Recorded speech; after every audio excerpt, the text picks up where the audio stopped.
Are you enjoying the expansion of your own desire? And are you believing in the full manifestation of those ideas of desire? That's where it's at, isn't it? Because when you desire something and you believe it, then you're in that sweet spot where the universe can continue to surprise and delight you in the unfolding of that ever-changing, always evolving desire.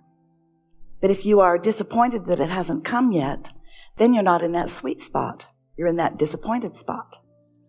And when you are in that disappointed spot, then it slows it way down. And the disappointed spot can be a long spot.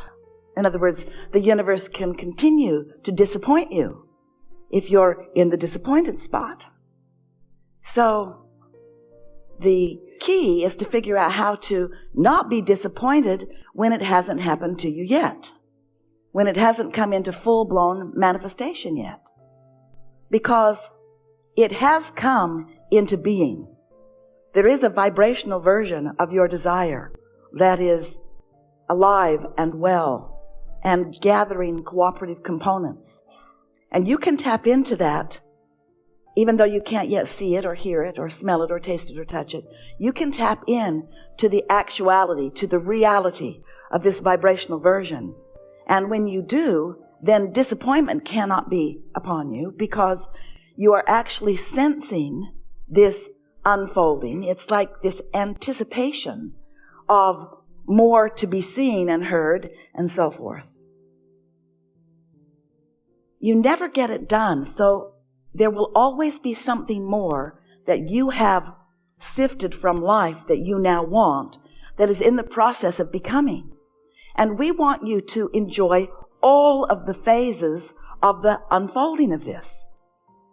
It's like if you were to plant some corn, for example, as you prepare the soil, that's part of the process. And as you put the corn into the ground, that's part of the process too. And you're wise enough to understand that process because you don't stomp on the ground and demand that it comes out today and then feel all disappointed when it doesn't. Because you understand that there is a process and that you know that it will germinate in that soil. You know that it will become more. And a lot will happen before you are able to see any of it.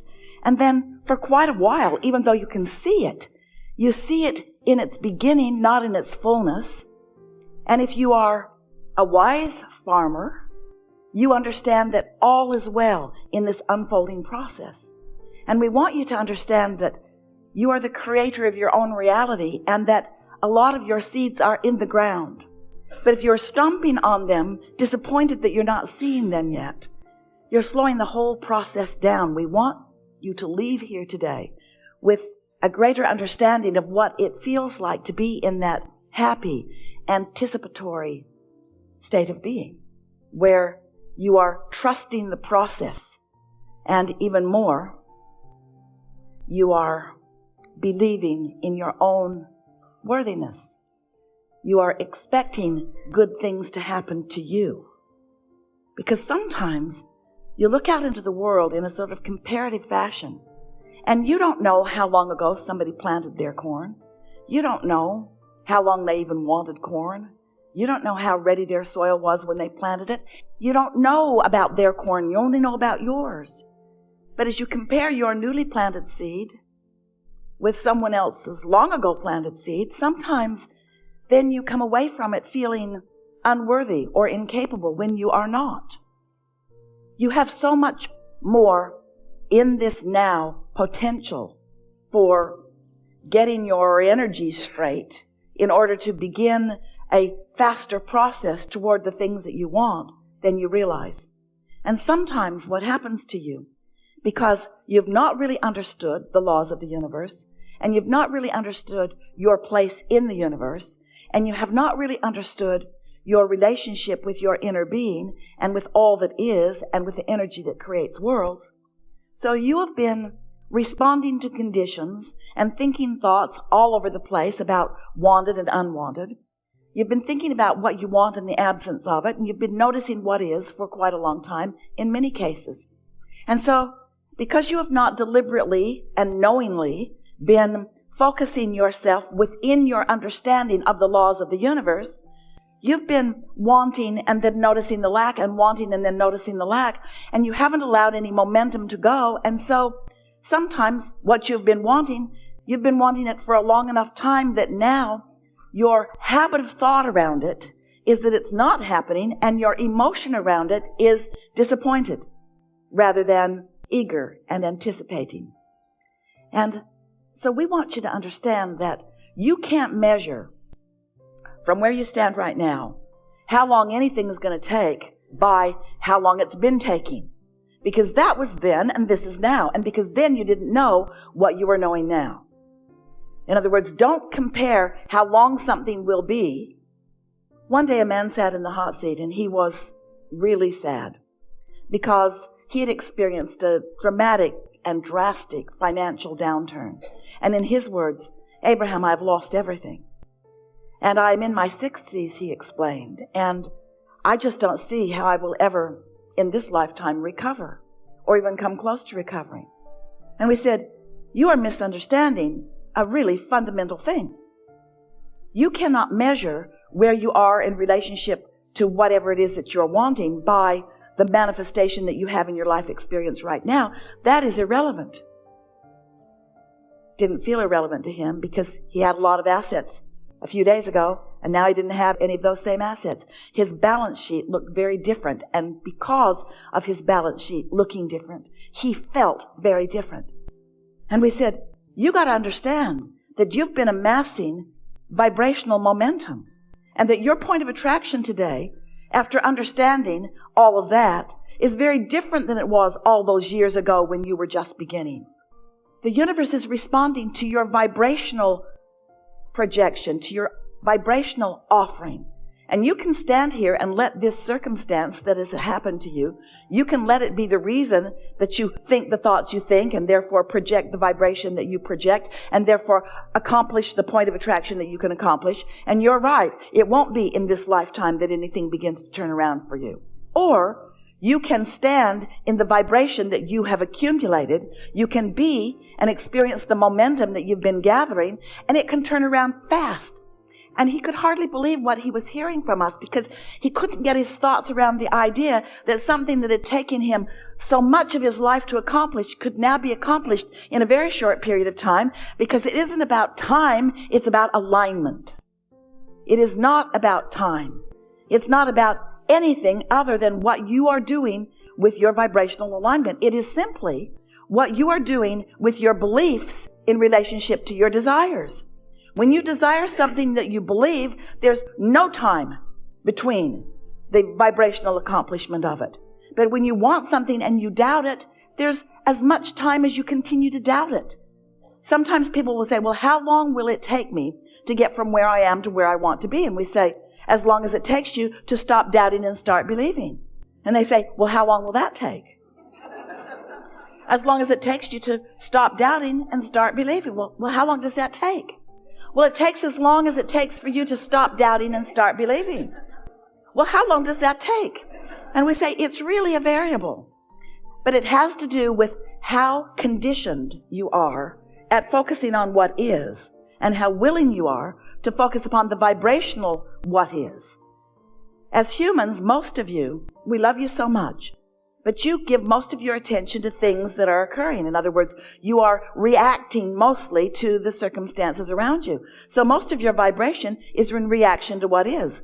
So if you're looking at something that pleases you, your reaction is one that is beneficial to you. But if you're looking at something that doesn't please you, then your vibrational reaction is something that is not beneficial to you. And you got to cut that out. You've got to stop just looking around by default, and then reacting to what you see and expecting any consistency in your vibration. You have to figure out how to be consistent in your vibration. You have to decide, and you have to practice, and you have to become good at, a master at, offering a vibration that feels good even when the condition hasn't changed. You have to stop letting your vibration be about what is. You have to begin to find a way to let your emotions travel down the path of how you want to feel. So how do you do that? How do you do that after you've been reacting to life so long? Your kids are so sweet this morning, and you just love them so much. So easy to love them. They were sleeping long. The sweet little faces when they're asleep. And then they wake up. And they start fighting with each other right away. And you can hear the drama and the trauma all around the house. And you put your head down on your desk and you think, kill me now. And now you feel different than you did about them when they were asleep. And that's not cool. Because you got to figure out how to be consistent without asking the conditions around you to change. Because you can't control the conditions around you. You know that if you've got kids. You cannot control the conditions around you. And the harder you try to control the conditions, the more you give up your life for something that never gets you anywhere. In other words, there's a way easier way to go about it. You can find a way to feel the way you want to feel regardless of the conditions. And that's what unconditional love is. That's what unconditional alignment is. That's what unconditional clarity is. That's what living in the sweet spot is. That's what practicing the art of allowing is. That's what being in the sweet spot and watching what feels to others like the magic of the universe swarming around you and providing for you this perfect ride. So it sounds to you a little bit like we are eager for you to have manifestation of the things you want. We hear you say to us, Abraham, all right, I'll accept your version of the vortex. I can't see it or hear it or smell it or taste it or touch it, but I believe you, sort of. I'll accept that it's there, but just tell me, how can I get my money out of the vortex and into the bank? How do I turn those vibrations into thoughts and those thoughts into things? And we say, this is how. You find the feeling place of what you want. If you're wanting an extra $2 or $3 or $4 or $5 or $6 or $7 or $8 or $900,000 and you want it like right away, it's not likely that it's going to land in your bank account by the end of this gathering. But by the end of this gathering, you can have accomplished a feeling of prosperity. And if you can accomplish a feeling of prosperity by looking at the abundance that is evident in your life, both the financial abundance and the lifestyle abundance, and the ease abundance, and the clarity abundance, and the friendship abundance, and the magnificent planet abundance. In other words, there is so much abundance that you could focus upon. Or you could just stop, and this is the thing that we want you to understand. What unconditional love and unconditional clarity and unconditional alignment, what they are all about, is much simpler than trying to find conditions that line up. Because for every condition that you want, there's a condition that you don't want. And then you get in this sifting and sorting with conditions and you kind of get lost, especially in the beginning if your vibration isn't really clear. But you could close your eyes and you could focus on your breathing. Or you could count slowly. Or you could listen to a ticking of a clock. Or watch the flicker of a flame. Or listen for the squeal in the condenser of the air conditioner. You could focus upon something that required a little bit of concentration, not a lot. And as you focus upon something that requires a little bit of concentration, you will release resistant thought and your vibration will rise. And as your vibration rises, you will be in the vibrational frequency of your inner being. You will be in what we are calling the receptive mode. And if you would do that every day, if you would just sit for 15 or 20 minutes and just quiet your mind, it might take 13 minutes to quiet your mind. The earlier in the day you sit to do it, the better, because you don't have so many things already moving through your mind. But if you would sit to do it, Esther sat this morning, and within a minute or so, she was right up there. She could feel that high-flying place. And for just a moment she thought, this is a place of no thought. This is the place of no thought. And she just sat in that satisfying feeling of no thought that was taking her away from who she really is. The satisfying feeling, a satisfying feeling of liquid love and absolute clarity and absolute and utter well-being. That feeling of connection to who you really are. And of course, we don't want you to meditate all day. We don't want you to even meditate more than 20 minutes. If you knew how much you wanted to be in these bodies, you wouldn't be trying to get out of them all the time. You want to be in these physical bodies, and you want to be experiencing the clarity of this time-space reality.